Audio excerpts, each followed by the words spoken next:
Welcome to Storytelling with Lindsay Bednar.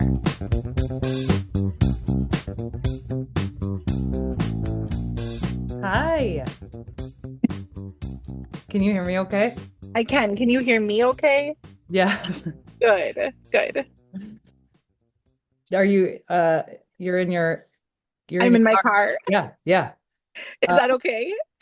totally fine. I was Okay. worried that my Wi-Fi was going to be out for this, and I almost texted you to be like, I'm not sure if this is going to work. They're doing all kinds of internet stuff around here. I think it's all the Okay. stuff they have going on in Crosstown. Yeah. So for most of the day, I haven't had Wi-Fi, and it came. That's frustrating. I know, I know. Yeah. When you Yeah. when you run a business from home, it's like, I kind of need my internet. That's the one thing. That's the thing. Uh-huh. Oh my gosh. So how are you? I'm so happy to be connecting today. Yeah, thank you. Thanks for your grace last week. And yeah, it's busy. It's good. But yeah. Yeah. Well, I have to share the story of how I came across you because I think this is just like how God works in divine connections. But I was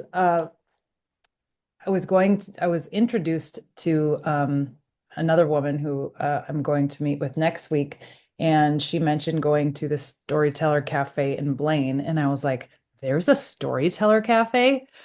So then I go on your website and I find out a bit about you, and it leads me to Stories Foundation, which you created, and it's to like help fight human trafficking. And I was like, who is this woman? And she has a podcast. She's got like a similar tagline.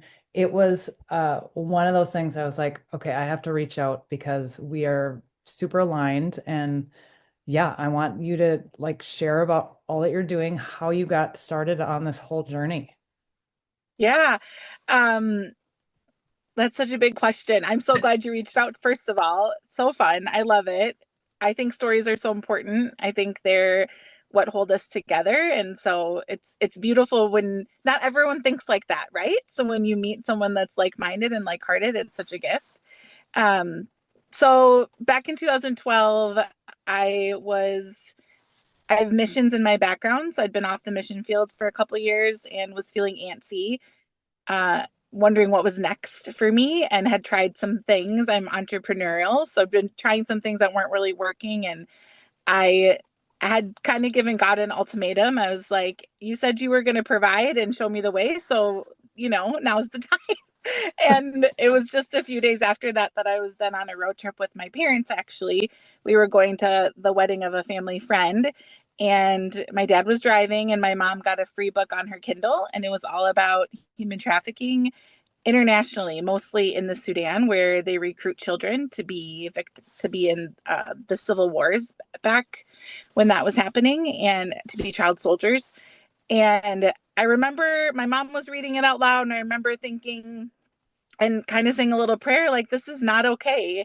How is this still happening in my this day? And God kind of said, yeah, what are we going to do about that? And this idea of having a give back coffee shop, we joked as a family about starting a coffee shop because we love coffee and all the things, but we followed at the time Mark Batterson, and he's a pastor over in DC, and he started a coffee shop that gives all the profit away to missions. And so, very naively at that time, we thought, oh, we can fight human trafficking and have a coffee shop, and not really knowing anything about human trafficking. But that was the beginning of the journey. So, came home, Googled Googled human trafficking in Minnesota, and then that's when it was all over at that point for me. There was no turning back. Once I learned about what human trafficking is and what it looks like and how it's so prevalent locally, specifically, I couldn't look away. So that was the beginning of the journey.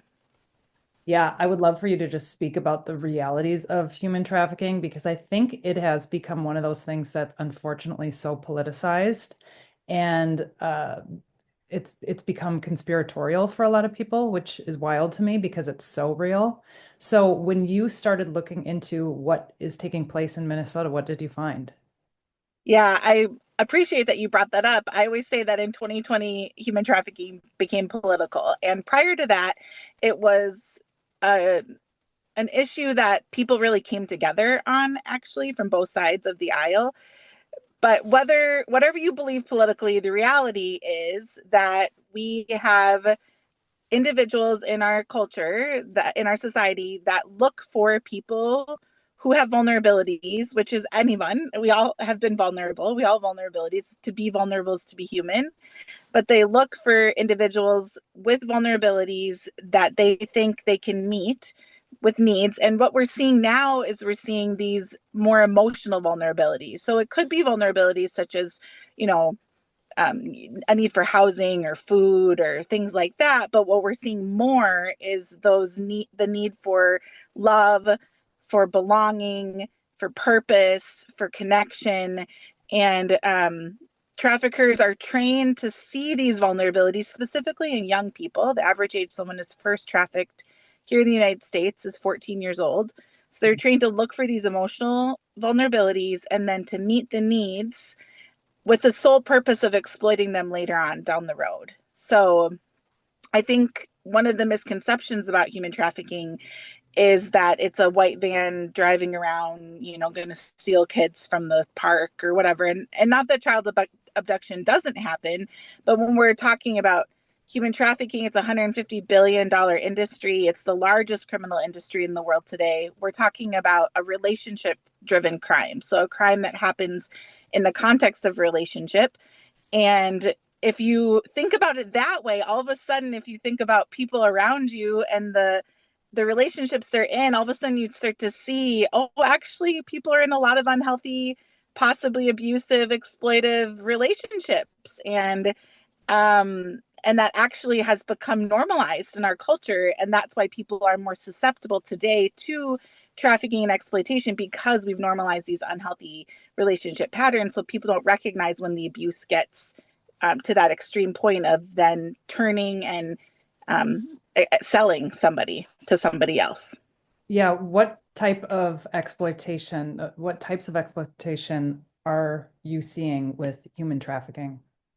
Yeah, so there's two types. There's labor trafficking and then sex trafficking.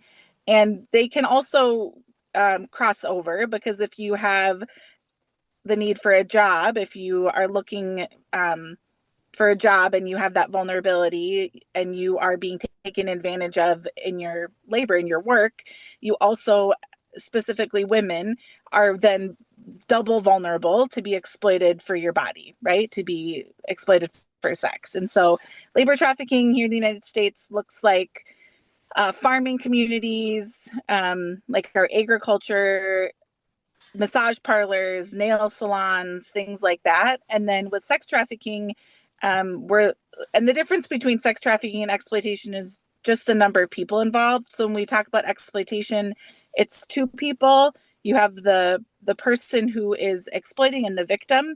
So let's say I'm homeless and I need a place to sleep, and someone comes up to me and says, "You can sleep at my house, but you have to sleep with me." That's exploitation. It becomes human trafficking if he says, "You can sleep at my house, but you have to sleep with my friend." That's trafficking. You have three people. You have a buyer, a trafficker, and the victim. And so we see both in Minnesota. Both sex trafficking and labor trafficking are prevalent here. Yeah, both. When you talk about labor, exploitation for labor, I think about the sheer amount of people we've had crossing our border in the last several years. And I would assume if a lot of these people are looking for work, they are a prime candidate for this exploitation. Yeah, correct. And what has changed my perspective on immigration in the last 15 years of my life is, with labor trafficking, there are recruiters that will go from the United States to other countries, and their purpose is to bring people back to work here, but to not work here legally. But they tell them they're going to be legal. So they promise them work visas, work permits, green cards. They pay a lot of money. The people that are coming from, you know, Mexico or Guatemala or wherever, they are told that they owe a lot of money to come here. And they want to come here and work because they want to send money back to their families. They want to have a better life, but it's all a lie. by the time they get here, their documents are confiscated and they're paid way less than what they should be paid. They are worked way more than they should work. And then they are told that if they go to law enforcement that they will be deported and they'll never be able to come back. And so they're really trapped here. I'll never forget this story. This was recent. The Anoka County Sheriff told me this story recently. There was a gentleman who he had a business where he would go get students to do the exchange program, right? Foreign exchange students. And he went and he told this student in another country, you're going to come and you're going to be a part of, foreign exchange student program. You're going to live here. You're going to work here. But that did not, in fact, happen. The student came over and he went right to this man's restaurant in Coon Rapids and he worked, 14, 15-hour days. He lived in the basement. He wore the same shoes he arrived here with, the same shorts, the same shirt. And the people at the restaurant saw him every single day. And finally, someone felt like something was off and said something. But that, when we think about labor trafficking here in the United States and in Minnesota, those are the kind of eyes we have to see. And when we think about immigration, and we see all these people coming over, first of all, if they're coming here, illegally or even legally, of their own accord and they're not being recruited, they're incredibly vulnerable to be exploited for labor trafficking. But then there is a whole world where people are recruiting people under false pretenses and they're coming here and they end up being illegal, but they didn't intend to be illegal. And that is a whole nother, situation all by itself. So I'm so glad you spoke to that because as with any situation, there's so much nuance as to you can't say there is something that's good or bad. You can't be just on one side of the issue and ignore all of the problems that are surrounding that issue. And yeah, I wish we had more conversation as to the dark realities that go along with immigration that I think a lot of people want to ignore.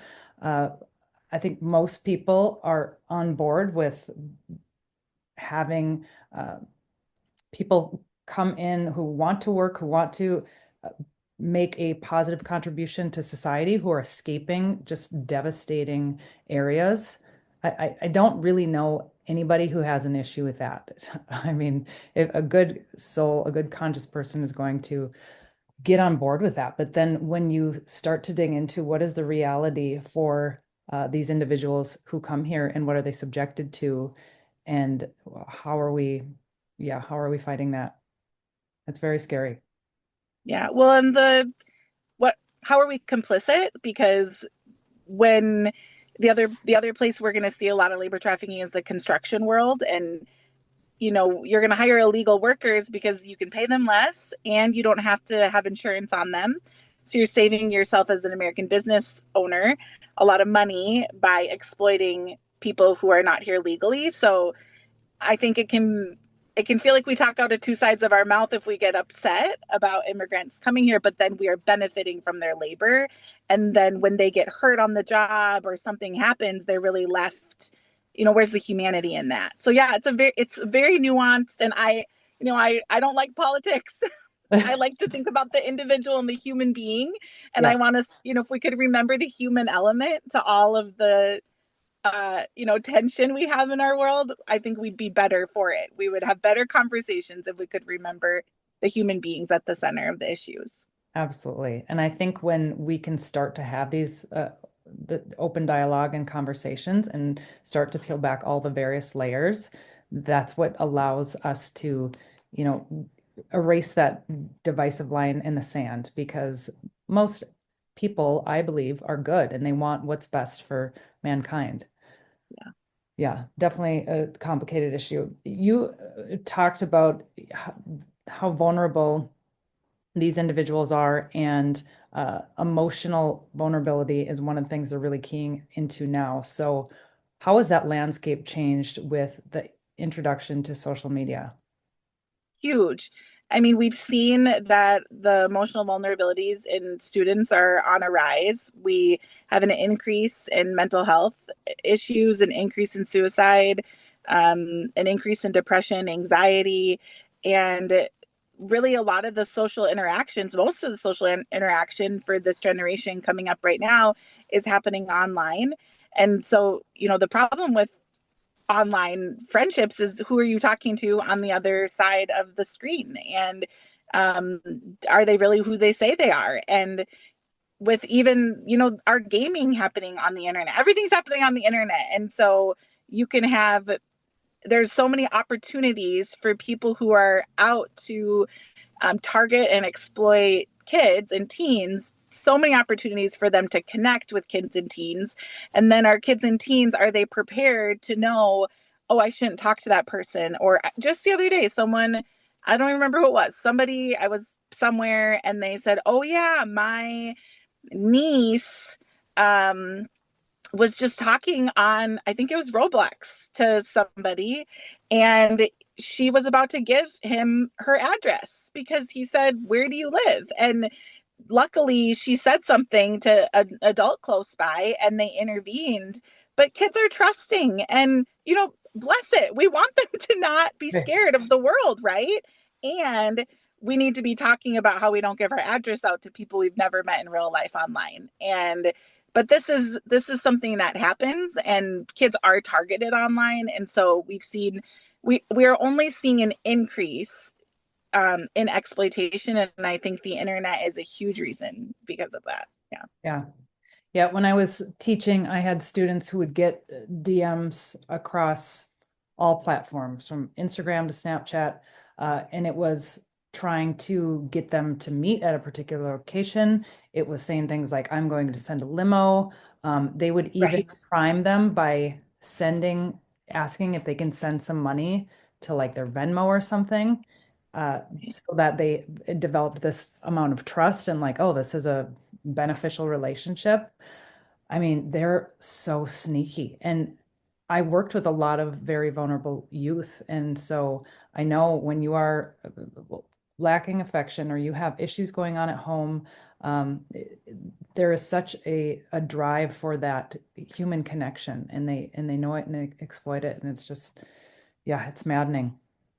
Yeah, it is. It is. And so that's something I'm really passionate about, is how do we teach kids about what is okay and what's not okay, and then how do we meet those needs for the kids in our life, the students in our life, and how do we teach our teenagers that do come from more healthy home environments, how do we teach them to be able to speak up for their friends and advocate for their friends and say, hey, no, that's not okay, or to help meet those emotional needs, not in a manipulative way but in an authentic way.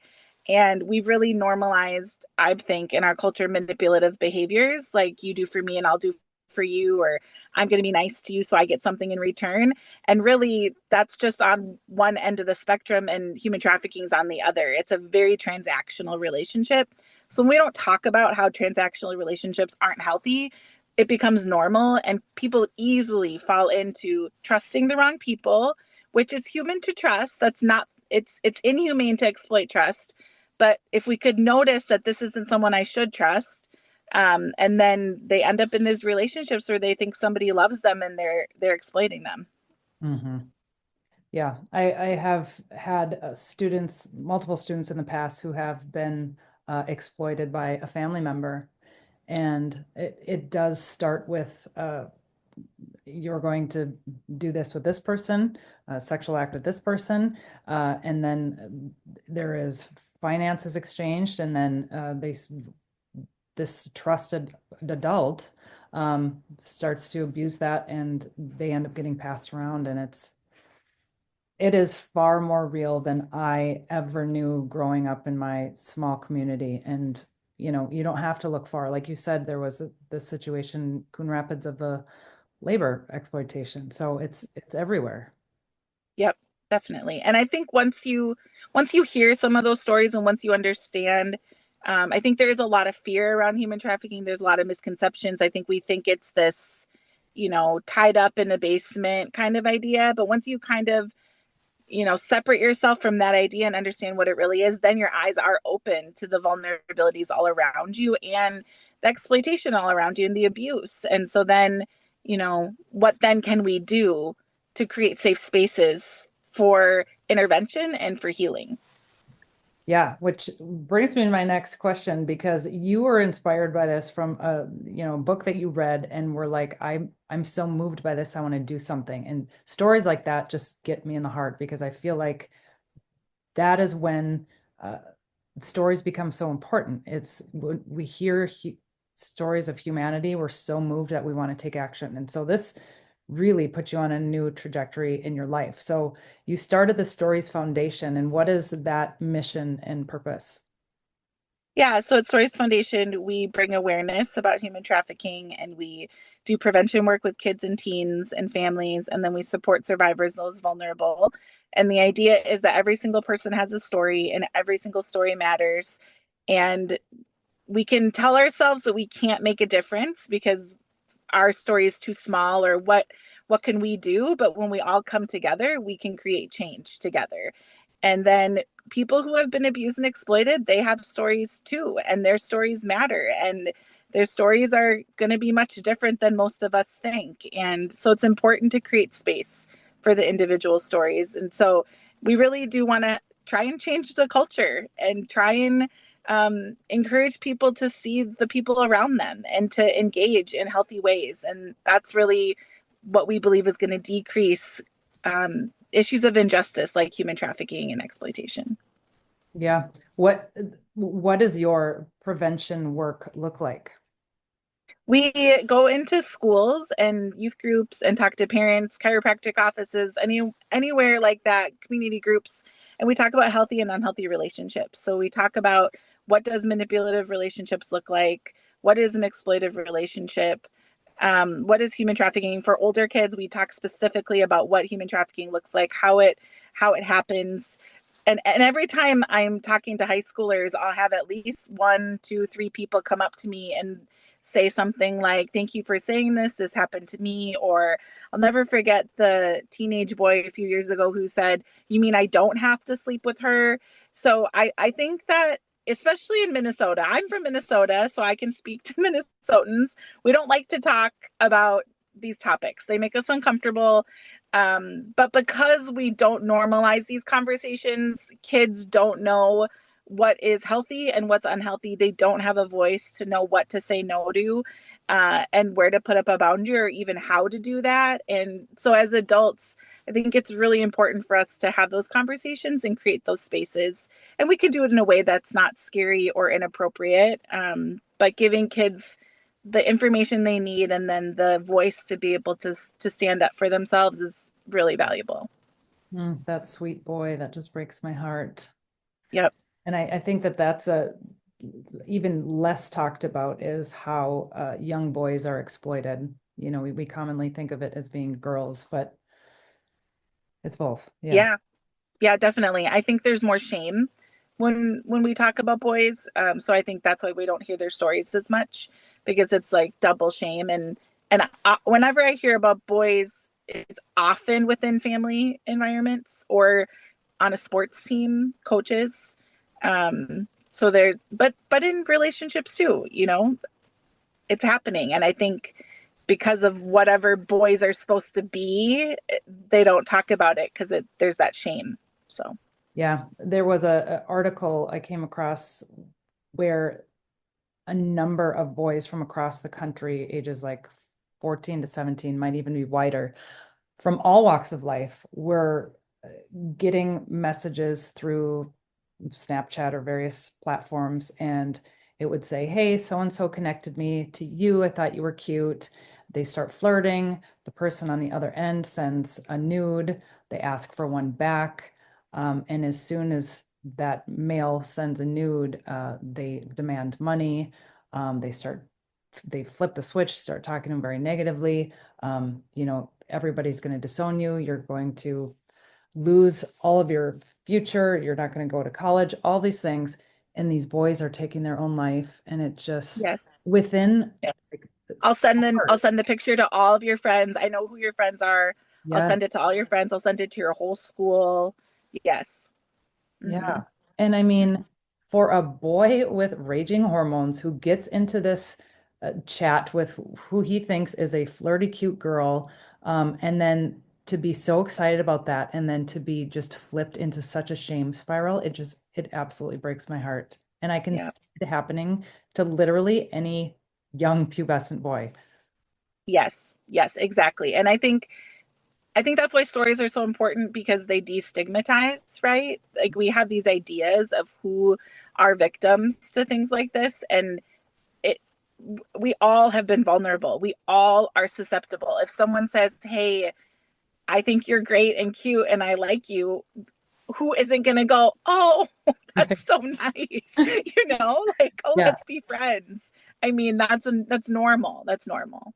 yeah. So, Yeah, I mean, I think that, and this has been going on for so long, even when I was growing up and there were like the AOL chat rooms. And I remember chatting with who I thought was a 14-year-old boy named Brian from Texas. Well, I'm pretty sure it was not a 14-year-old boy. And it didn't, get crazy or anything like that. But I think looking back on it, I was like, oh yeah, there's no way. You're like, but you're so naive and you're excited. Like I was excited. There was this boy showing interest. Um, I know it can happen to anybody. And I think, yeah, you're right. People don't want to talk about it because it involves so much shame. And it's like, um, yeah, we have to erase the stigma. So how often are you doing? I mean, that is such important work to be talking with these students. Is it locally throughout the state?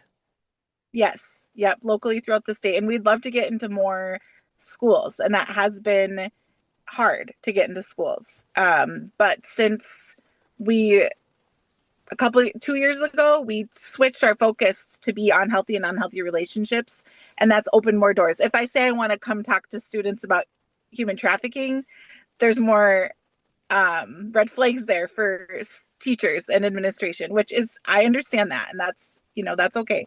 So coming at it from the viewpoint of healthy and unhealthy relationships and mental health is helping. But yeah, if there's ever connections to local schools, we want to be talking to more students.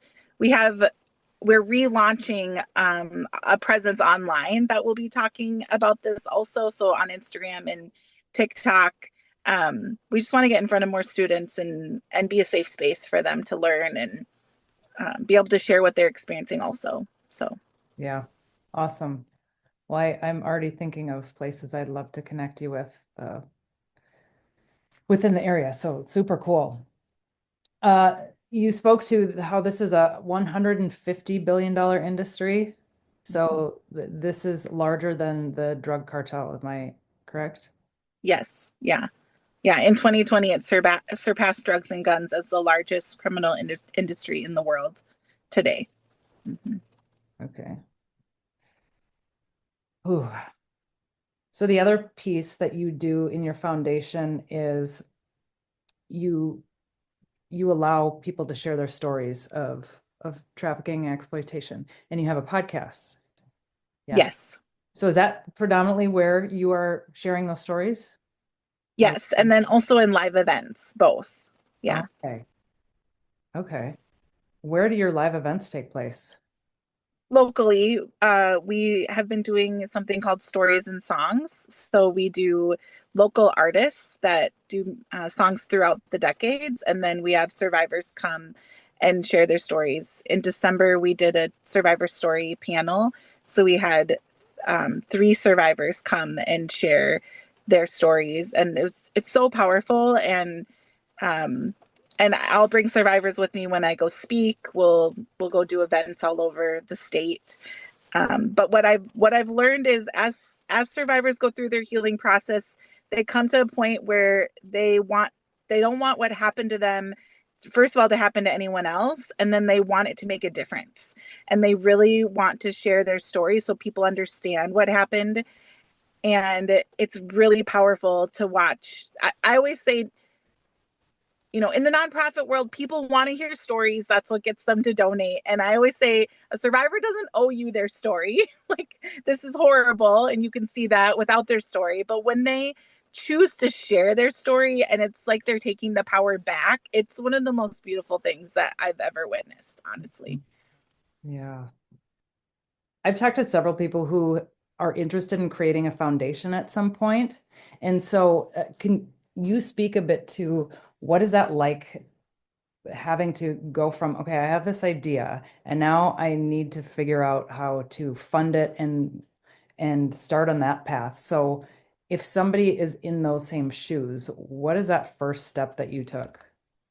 Yeah, that's a great question. I always make fun of myself a little bit because in my naivete, I thought everyone's going to care about this issue and this is going to be so easy and wonderful. And it's not that people don't care, but it's a really hard issue to talk about and for a lot of reasons. And for the first, so I read the book in 2012, and at the time I was doing speaking events. So I immediately learned about human trafficking for myself and then turned around and did conferences that did awareness about human trafficking. And then it took till 2015 for me to decide, do I register as a like an LLC and start a coffee shop small business that then gives is a give back business, right? That gives a portion of its profit back, or do we start a nonprofit that runs a coffee shop? And so that's the first thing I always tell people they should think about. Do you really need to start a 501c3 nonprofit? Or can you accomplish your mission by being like a B Corp or a business that gives back to the community? And the reason that we chose to be a nonprofit is because we wanted it to be a group effort. We wanted to be able to have volunteers, and we wanted the fundraising to come from everyone. We wanted it to be a community organized effort. Um, I would still do it that way again, but I will say that as a woman who's essentially starting a small business with this cafe, it would have been easier for me to get funding if I had started an LLC. Now, I don't believe easier is always better, and I'm glad where we ended up. But I think those are things to think about. So think about what your mission is, think about what you really want to accomplish and the best way to accomplish that. And then once you have your mission and your vision, you need to have a board. You need at least three people. You need a treasurer, a secretary, and a board chair. And you can be the board chair. So you need you plus two. And you file with the IRS. You need articles of incorporation, bylaws, but those things aren't so hard to put together. There's templates for that out there. And I always say I'll help anyone start a nonprofit if that's really what they want to do.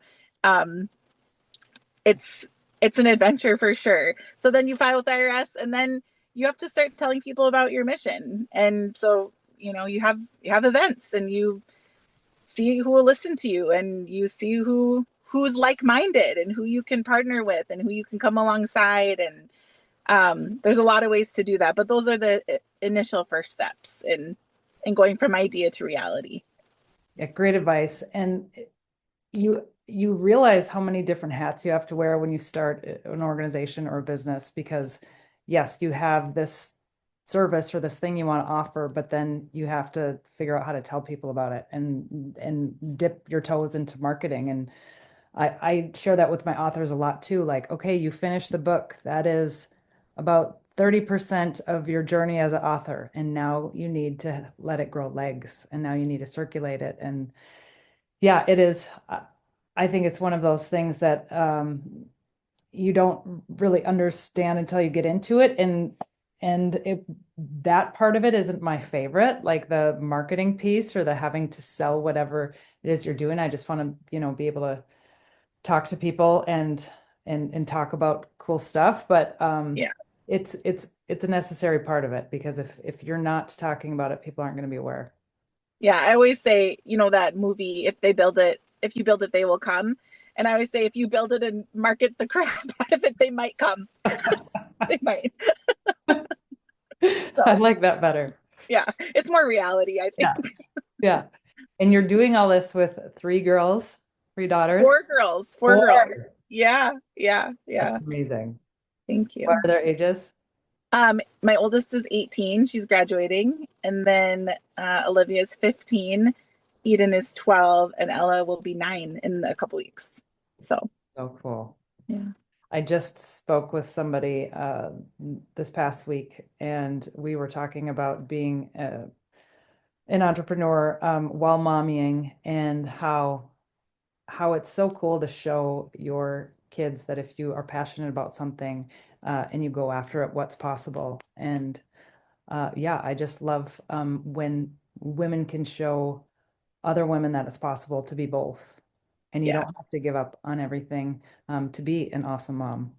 Yeah, I agree. I don't believe in balance. I think that there are seasons where you have to do more of one thing and the other.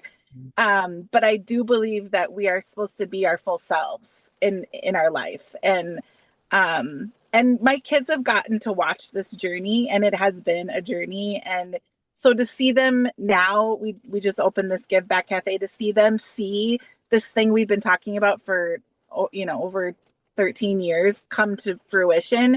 It's so cool to watch them be so excited, and it's part of their story too, and they get to say, wow, look at what we did, because it is we it's a family, Yeah. it's a family thing, and we did it together, and they have a piece of it. And man, I like how cool. We want our kids to thrive, right, and to dream big dreams, or I do, and to do Yeah. what they're meant to do in the world, and that I get to, in a little way, show them that they can. I feel really grateful. I love what you said about there are seasons and it's not balance, it's ebbs and flows. And I heard one time that it's more about harmony. And Yeah. I like that terminology better because I think about when things are really busy for me and I might be traveling for work or doing something different. And those times they're awesome and they're necessary for things that I want to do and accomplish. And I might be missing something back home, right? It doesn't happen all the time, but those things do happen. And so there are give and takes for sure in the process. And yeah, I don't think it is possible to be 100% in every aspect Oh, of our it's not. life. I always say, who Not wants for to me. live life on a balance beam? Like, I don't want to live life on a balance beam, or like Yeah, trying to balance like cups of water. Like, that's not any way to live life. I think right. it's okay to not, well, we can't be 100% everywhere. It's okay to give 5% here and 10% and 20, and just to know when is the right time to give to the right buckets. Yeah, So, yeah. yeah, love that. And so, okay, you opened the Storyteller Cafe in Blaine, and that grand opening was it in the past few Coming months? on Saturday. It's Oh, on, yes, okay. yes, but we've been open for 3 weeks, Yeah, over 3 weeks now. So it's going really well. Yeah. beautiful. Thank you. Yeah. Yeah, and this was really the brainchild that started so many years ago. Mhm. So, as anybody who's ever put something like that into motion, which I've never opened like a storefront like that or anything, I'm sure there are so many starts and stops along the way, right? So, Yes. if you could give somebody advice to who wants to do like that kind of brick and mortar, because that's a whole different animal, uh, Mhm. what would that be? Like, what would you like to tell yourself prior to all of this starting? Oh man, that's a really good question. Um, you know, I wouldn't be who I am today without the in between, all the time in between when I had the idea and now. And I think that sustainability is really, really important, and um being in a place to sustain what you build and not burn out and not quit. And so I think I would tell somebody to just trust the process. And I hate that because, I don't like to wait. I was just in the shop making breakfast sandwiches, and I had to remind myself that patience is a virtue while I'm waiting for the oven. So that's about as much as I like to wait. The 5 minutes was taking too long for me. But there is something to the journey, and there's value in that, and the people you meet along the way, and the things, you know, if I had gotten it my way and we would have had a coffee shop 12 years ago, we wouldn't be doing this work with survivors. We wouldn't be doing this work with kids and teens in this way. We wouldn't be doing awareness work. I just wanted to start a coffee shop and give the money to people doing the work, and then I realized there really aren't that many people doing the work. And so here we are. So it's become better and bigger than I ever thought. And so allow that, like hold it loosely, I think. Um, and if you want to start a brick and mortar, maybe don't do it as a nonprofit. I don't know. It's way easier to get funding as an individual, but also the time that I've spent fundraising means that we're starting in a really financially sound place because we didn't end up having to get a loan. We have money in the bank, so with the plus side, even though it took us so long to get here because we had to fundraise it all, the benefit of that is we can continue to fundraise. This is a community space that will be used for the community. It is about the bottom line. Most definitely, we want to be profitable, and we have a lot of different options to help with that profitability. So as a nonprofit, we can use the profit from the business to help fund us, and then as a business, we can also use it for the community more. We have more flexibility there because it also houses the nonprofit. So, uh, there's benefits and struggles to whatever we do, and just don't think it's going to happen and it's going to be easy. And that's good. It's good when it's not easy because then we become better people, and I think it's more sustainable when you have to work for it. So don't give up. Don't give up. That's what I say. Love that advice. I think it's such a similar journey to like weight loss because you want results like right away, and it's tough to be patient with the process, but like that stuff, it takes time for that Right. to happen. And yeah, there's going to be a lot of discomfort in the process. But I also, you spoke to the divine timing and how if you hadn't actually dug in and done a lot of the work, then you wouldn't have had the funding to be able to do what you're doing now. And I think that's so important too. Things make sense in reverse, but when we're staring at this long road ahead of us, it's like we just want to climb to the next part. Uh, but you're so right. Just trusting the process, doing a bit at a time, and focusing on the little wins rather than this big carrot at the end. Definitely. And just knowing that the culture we live in doesn't really support that. So it's okay when people aren't like cheering you on all the time because we're in a fast food culture. We want things, we want results, we want them now. And that's not reality. If you're for anyone who's built anything, right? Like that's not reality. And so just remember that you don't have to defend yourself to anybody. Just be consistent, be faithful to the vision, and just one step at a time. It matters. Beautiful words.